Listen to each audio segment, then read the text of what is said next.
안녕하세요. 저는 하객감리교회 청소년부 윤민우입니다.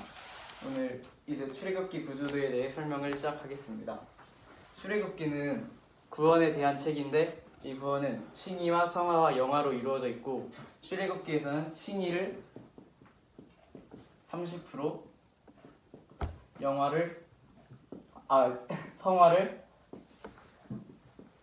70% 다루고 있습니다.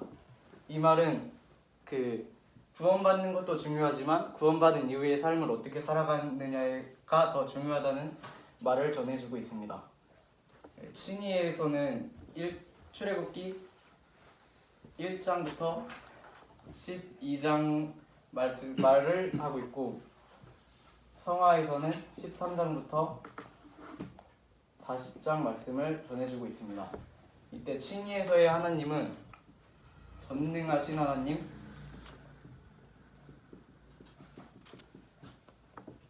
그리고 일방적으로 우리에게 은혜를 주시는 하나님이라고 나타나 있습니다. 이거를 또 아가페 하나님이라고 나와 있습니다.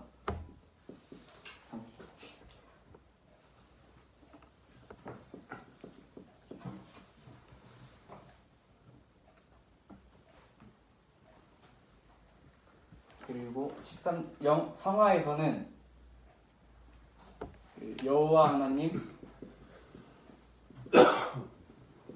그리고 서로 교통하는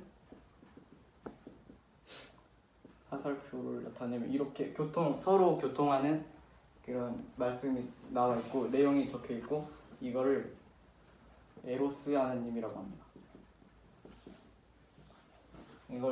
그리고 출애굽기를 보면 전체적인 내용을 알 수 있는 구절이 있는데 출애굽기 3장 7절부터 8절 말씀에 7가지 동사가 나타나 있습니다.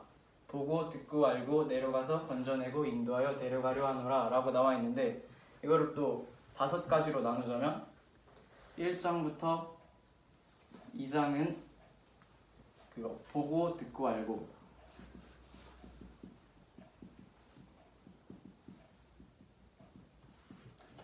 그리고 3장부터 11장까지는 내려가서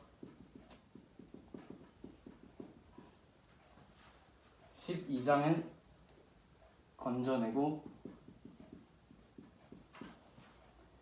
그리고 13장부터 24장까지는 인도하여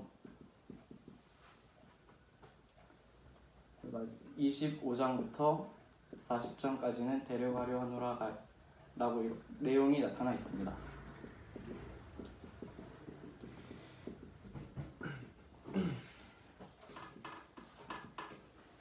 먼저 1장부터 2장 말씀을 보면 하나님께서 우리에게 고난을 주시고 이 고난을 통해 우리가 하나님께 부르짖으며 기도하게 됩니다. 이 기도를 통해서 하나님께서 우리에게 응답해 주시고 내려오셔서 은혜를 주십니다. 하나님께서 우리에게 은혜를 주시는 방식은 준비된 사람을 통해 대신하여 은혜를 주십니다.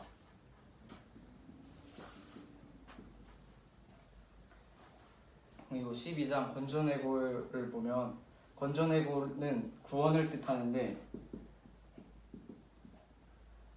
이 하나님께서 우리를 구원해 주실 때 어린 양의 피로 대속의 피로 우리를 구원해 주시는데 이 대속이라는 거는 예수님께서 우리를 대신해서 십자가에 못 박힐 때 예수님께서 보혈로 우리의 죄를 씻어 주심을 의미합니다.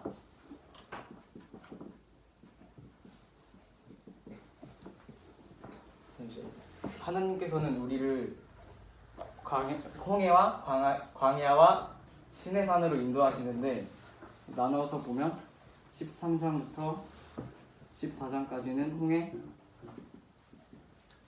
15장부터 18장까지는 광야, 19장부터 24장까지는 시내산으로 우리를 인도해 주십니다.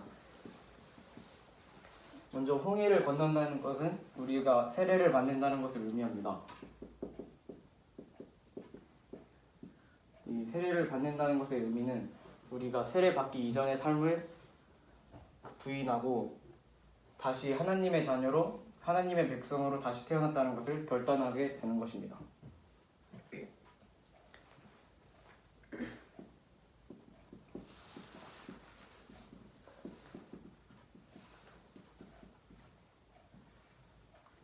그리고 하나님께서 우리를 광야로 인도하시는 이유는 우리를 훈련시켜 주시기 위함인데, 하나님께서는 이 훈련을 통해서 포커싱과 로드십을 훈련시켜 주십니다.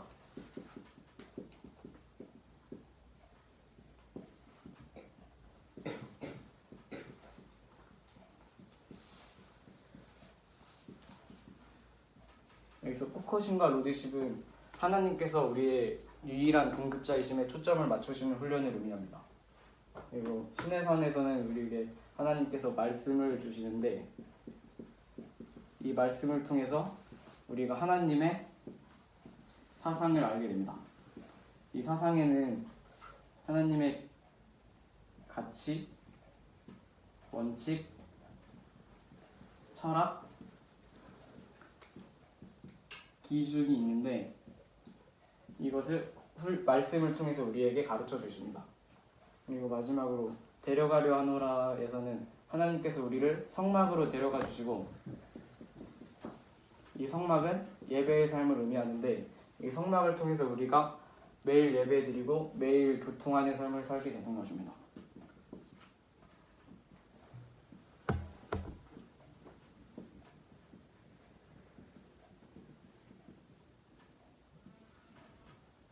이렇게 성막에서 매일 예배드리며 매일 교통하는 삶을 살게 되면서 우리가 제사장과 같은 삶을 살 수 있게 되는 것입니다. 이상 마치겠습니다.